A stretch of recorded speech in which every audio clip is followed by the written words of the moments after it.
ಬಹುಮಹಡಿಯ ಮನೆಗಳಲ್ಲಿ ಆಧುನಿಕ ವಸ್ತುಗಳು ತುಂಬಿದ್ರೇನೆ ಚಂದ. ಆದರೆ ಇಲ್ಲೊಂದು ಮಾಡರ್ನ್ ಶೈಲಿಯ ಮನೆಯಲ್ಲಿ ಪ್ರಾಚ್ಯ ವಸ್ತುಗಳೇ ತುಂಬಿಕೊಂಡಿದೆ.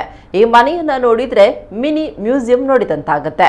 ಇಲ್ಲಿ 2500ಕ್ಕೂ ಅಧಿಕ ಹಳೆ ಕಾಲದ ವಸ್ತುಗಳಿವೆ. ಆ ಮನೆಯಲ್ಲಿದೆ, ಹೇಗಿದೆ ನೋಡ್ಕೊಂಡು ಬರೋಣ. ಹಳೆಯ ಕಾಲದ ತಾಮ್ರದ ಪಾತ್ರಗಳು, ಗಡಿಯಾರಗಳು, ರಾಜರು ಬಳಸ್ತಾ ಇದ್ದ ದೇವರ ವಿಗ್ರಹಗಳು, ಸುಣ್ಣದ ಡಬ್ಬಿ, ಕಾಲು ದೀಪ, ದೇವರ ಪೂಜೆಯ ವಿಶಿಷ್ಟ ಬಗೆಯ ವಸ್ತುಗಳು, ಹೀಗೆ ಮನೆಯ ತುಂಬಾ ಹಳೆಯ ಕಾಲದ ವಸ್ತುಗಳು ಒಂದಲ್ಲ ಎರಡಲ್ಲ ಸುಮಾರು 2500ಕ್ಕೂ ಮಿಕ್ಕಿ ಹಳೆಯ ಕಾಲದ ವಸ್ತುಗಳು.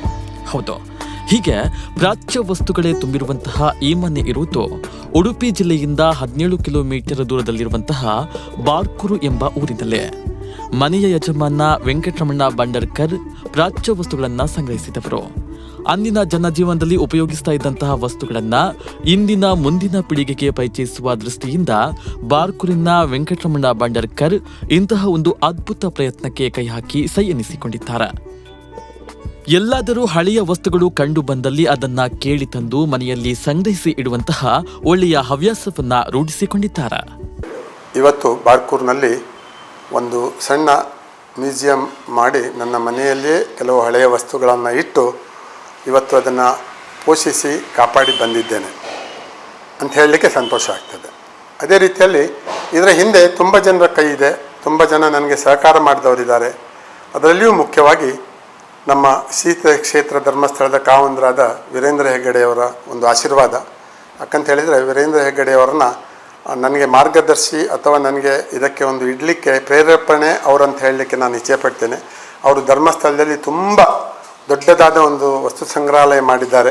ಆದರೆ ಆ ಮಟ್ಟಕ್ಕೆ ನಾವು ಅವರ 0.01% ಸಹ ನಮ್ಮ ಹತ್ರ ಆಗಲಿಕ್ಕಿಲ್ಲ. ಆದ್ರೂ ಒಂದು ಮಾಡಬೇಕು ನಮ್ಮೂರಿನಲ್ಲಿ.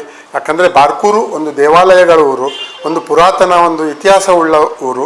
ಅದೇ ರೀತಿಯಲ್ಲಿ ಬಾರ್ಕೂರಿನಲ್ಲಿ ನಾನು ಇದನ್ನು ಒಂದು ವಸ್ತು ಸಂಗ್ರಹಾಲಯ ಮಾಡ್ಕೊಂಡು ಬರಬೇಕು. ಇದನ್ನು ಬಾರ್ಕೂರಿನಲ್ಲಿ ಉಳಿಬೇಕು. ಬಾರ್ಕೂರಿನ ಜನರು, ಬಾರ್ಕೂರಿಗೆ ಮಾತ್ರ ಅಲ್ಲ, ಆಸ್ಪಾಸಿನ ಜನರು ಯಾರೇ ಬರಲಿ, ಅವ್ರು ಬಂದು ನನ್ನನ್ನು ವಿನಂತಿ ಮಾಡಿಕೊಂಡಾಗ ನಾನು ಖಂಡಿತ ಅವ್ರನ್ನ ಒಳಗೆ ಕರ್ಕೊಂಡು ಬಂದು ಇದನ್ನೆಲ್ಲ ಅವ್ರನ್ನ ತೋರಿಸಿ ಎಕ್ಸ್ಪ್ಲೈನ್ ಮಾಡಿ ಹೋಗೋದುಂಟು. ಅದೇ ರೀತಿಯಲ್ಲಿ ಹಳೆಯ ವಸ್ತುಗಳನ್ನು ಹೇಳಲಿಕ್ಕೆ ಹೋದರೆ ತುಂಬ ಇದೆ. ಟೈಮರ್ ಕ್ಲಾಕ್ ಇದೆ, ಗಡಿಯಾರಗಳ ಹಳೆ ಇದೆ. ಅದೇ ರೀತಿಯಲ್ಲಿ ಒಂದು ಬೈನಕ್ಯುಲರ್ ಇದೆ. ಅದು 1841ನೇ ಇಸ್ವಿದು. ಅದು ಲಂಡನ್ ಇದೆ. ಅದನ್ನು ಎಲ್ಲಿಯೋ ಒಂದು ಕಡೆ ನೋಡಿದೆ, ಅವರೇನೋ ಒಂದು ಬದಿಯಲ್ಲಿ ಇಟ್ಟಿದ್ರು.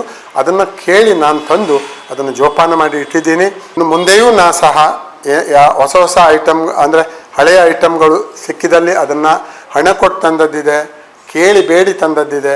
ಮುಂದೆಯೂ ಸಹ ಇದನ್ನು ನಾನು ಮುಂದುವರಿಸ್ತೇನೆ.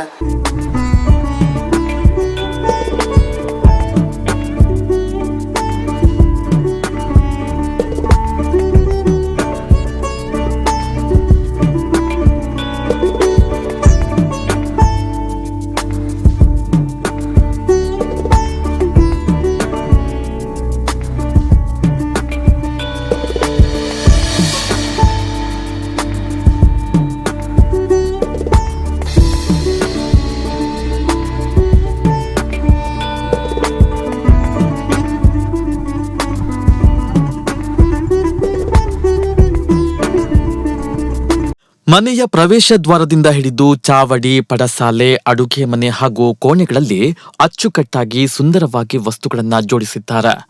ಪತ್ನಿ ಮತ್ತು ಮಕ್ಕಳ ಸಹಕಾರದಿಂದ ಸಂಗ್ರಹಾಲಯ ಸ್ವಚ್ಛವಾಗಿ ಆಕರ್ಷಣೀಯವಾಗಿ ಇರಿಸುವಲ್ಲಿ ಯಶಸ್ವಿಯಾಗಿದ್ದಾರೆ. ಅಡುಗೆ ಕೋಣೆಯಲ್ಲೂ ಹಳೆಯ ವಸ್ತುಗಳನ್ನು ಸಂಗ್ರಹಿಸಿ ಇಡಲಾಗಿದ್ದು ವಿವಿಧ ರೀತಿಯ ಅಡುಗೆ ಪರಿಕರಗಳು, ಬಟ್ಟಲುಗಳನ್ನು ಕೂಡ ಕಾಣಬಹುದಾಗಿದೆ. ನಮ್ಮ ಊರಿನ ಗಣ್ಯ ವ್ಯಕ್ತಿಗಳಾಗಿ ಗುರುತಿಸಿಕೊಂಡು ಎಲ್ಲ ಕ್ಷೇತ್ರಗಳಲ್ಲಿಯೂ ಕೂಡ ಶೈಕ್ಷಣಿಕವಾಗಿ, ಸಾಮಾಜಿಕವಾಗಿ, ಧಾರ್ಮಿಕವಾಗಿ, ರಾಜಕೀಯ ಒಂದನ್ನು ಹೊರತುಪಡಿಸಿ ಎಲ್ಲ ಕ್ಷೇತ್ರಗಳಲ್ಲಿಯೂ ಕೂಡ ತಮ್ಮನ್ನು ಸಕ್ರಿಯವಾಗಿ ತೊಡಗಿಸಿಕೊಂಡು ಆ ಮೂಲಕವಾಗಿ ಜನರ ಪ್ರೀತಿ ವಿಶ್ವಾಸಗಳಿಗೆ ಪಾತ್ರರಾದವರು ನಮ್ಮ ಶ್ರೀಯುತ ವೆಂಕಟರಮಣ ಭಂಡಾರ್ಕರ್ ಅವರು. ಹಲವಾರು ಸಮಾಜ ಸೇವೆಗಳನ್ನು ಮಾಡಿಕೊಂಡಿದ್ದಾರೆ. ಹಲವಾರು ಒಳ್ಳೊಳ್ಳೆಯ ಊರಿಗೆ ಉಪಕಾರವಾಗುವಂಥ ಕೆಲಸ ಮಾಡಿದ್ದಾರೆ. ಅದರ ಜೊತೆಯಲ್ಲಿ ಹಿಂದಿನ ಸಂಸ್ಕೃತಿಯನ್ನು ಈಗಿನ ಯುವ ಜನಾಂಗಕ್ಕೆ, ಈಗಿನ ಜನರಿಗೆ ಅದರ ಪರಿಚಯವನ್ನು ಮಾಡಬೇಕು ಎನ್ನುವಂಥ ಉದ್ದೇಶವನ್ನು 25 ವರ್ಷಗಳ ಹಿಂದೆಯೇ ಇಟ್ಟುಕೊಂಡಿದ್ದು, ಕೇವಲ ಉದ್ದೇಶವನ್ನು ಮಾತ್ರ ಇಟ್ಟುಕೊಂಡದ್ದಲ್ಲ, ಅದಕ್ಕೋಸ್ಕರವಾಗಿ ಬಹಳ ಶ್ರಮವನ್ನು ಪಟ್ಟು ಇವತ್ತು 25 ವರ್ಷಗಳ ಶ್ರಮದ ಫಲವಾಗಿ ಈ ಒಂದು ಮ್ಯೂಸಿಯಂ ಬಹಳ ಚೆನ್ನಾಗಿ ರೂಪುಗೊಂಡಿದೆ. 25 ವರ್ಷದ ಶ್ರಮ ಅಂತ ಹೇಳಿದರೆ ಅದು ಬಹಳ ಸುಲಭದ ಕೆಲಸ ಅಲ್ಲ. ನಿರಂತರವಾಗಿ ಇದರ ಜೊತೆಯಲ್ಲಿ ಇರಬೇಕಾಗತ್ತೆ. ಜೊತೆಯಲ್ಲಿದ್ದಷ್ಟು ಅವರಿಗೆ ಸಂತೋಷವಾಗುತ್ತೆ. ಇವತ್ತು ಒಂದು ಪರಿಕರ ಎಲ್ಲಿಂದಲೋ ತಂದರೂ ಬಹಳ ಹಿಂದಿನ ಕಾಲದ್ದು ಬಂದು ಈ ಮ್ಯೂಸಿಯಮ್ಮನ್ನು ಸೇರಿಕೊಂಡ ಕೂಡಲೇ ಆ ದಿನ ಅವರಿಗೆ ಬಹಳ ಸಂತೋಷ. ಅದೇ ರೀತಿಯಲ್ಲಿ ಸಂತೋಷದಿಂದ ಶ್ರಮದಾಯಕವಾಗಿ ಈ ಮ್ಯೂಸಿಯಮ್ಮಿನ ಎಲ್ಲ ಪರಿಕರಗಳನ್ನು ಸಂಗ್ರಹಿಸಿಕೊಂಡು ಇವತ್ತು ಸಾಧಾರಣವಾಗಿ ಒಂದು ಉತ್ತಮವಾದಂಥ ಮ್ಯೂಸಿಯಮ್ ಆಗಿ ಇದು ಪರಿಗಣಿಸಲ್ಪಟ್ಟಿದೆ. ಬಂದಂಥ ಪೂಜ್ಯರಾದ ಕಾವಂದ್ರವರು ಇಲ್ಲಿಗೆ ಆಗಮಿಸಿ ಇದನ್ನೆಲ್ಲ ನೋಡಿ ಬಹಳ ಸಂತೋಷವನ್ನು ಪಟ್ಟು ಅನುಗ್ರಹದೊಂದಿಗೆ ಮೆಚ್ಚುಗೆ ಮಾತುಗಳನ್ನು ಆಡಿದ್ದಾರೆ.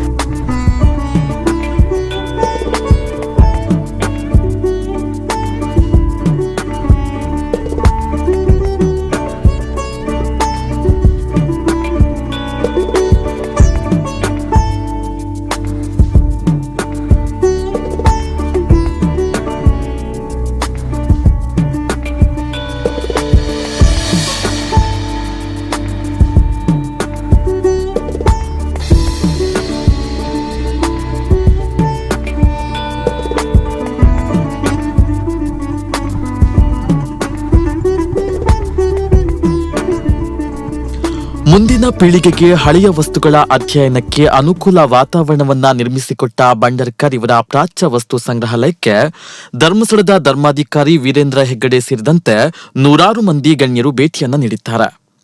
ಯಾರೇ ಬಂದರೂ ಮನೆಯನ್ನ ಸುತ್ತಾಡಿಸಿ ವಸ್ತುಗಳ ಬಗ್ಗೆ ವಿವರಣೆಯನ್ನ ನೀಡ್ತಾರೆ ಬಂಡರ್ಕರ್ ಅವರು. ಇಂತಹ ಸಂಗ್ರಹಗಳಿಂದಲೇ ನಮ್ಮ ಸಂಸ್ಕೃತಿ ಜೀವಂತವಾಗಿ ಉಳಿಯಲು ಸಾಧ್ಯವಾಗಿದೆ. ಅದಕ್ಕೋಸ್ಕರ ಬಂಡರ್ಕರ್ಸ್ ಅವರಿಗೆ ನಾವು ಹ್ಯಾಟ್ಸ್ ಆಪ್ ಹೇಳಲೇಬೇಕು. ಪ್ರಮೋದ್ ಸುವರ್ಣ ಕಟ್ಪಾಡಿ, ನಮ್ಮ ಕುಡ್ಲ ನ್ಯೂಸ್ 24/7 ಉಡುಪಿ.